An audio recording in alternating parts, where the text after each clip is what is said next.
ભારત વિકાસ પરિષદ પાટણ શાખા દ્વારા 200 એનિમિયા દીકરીઓનું કાઉન્સેલિંગ કરીને કીટ વિતરણ કરાયું.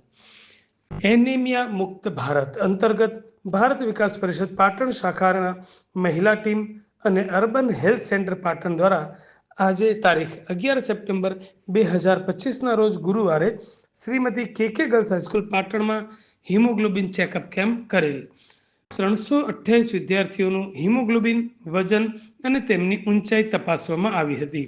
આ અંતર્ગત 10%થી ઓછું હિમોગ્લોબિન એનિમિયા હોય તેવી 200 દીકરીઓને તેમના વાલીગણ સાથે કાઉન્સેલિંગ હેલ્થ સેન્ટરના ડૉક્ટર ઝંખનાબેન ઠક્કર દ્વારા કરવામાં આવ્યું.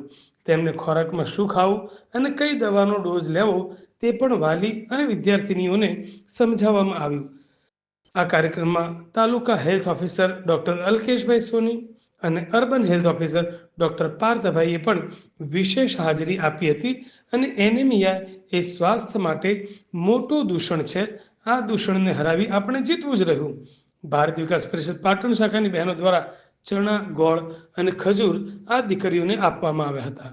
શાળાના આચાર્ય ડૉક્ટર દિનેશભાઈ પ્રજાપતિએ આવકાર પ્રવચન કરી ભારત વિકાસ પરિષદ દ્વારા કરવામાં આવતી પ્રવૃત્તિઓને બિરદાવી હતી. શાખાના પ્રમુખ પૂર્ણિમાબેન મોદીએ સંસ્થાનો પરિચય આપી મહિલા ટીમને બિરદાવી હતી. અર્બન હેલ્થ સેન્ટર પાટણનો આભાર માન્યો હતો.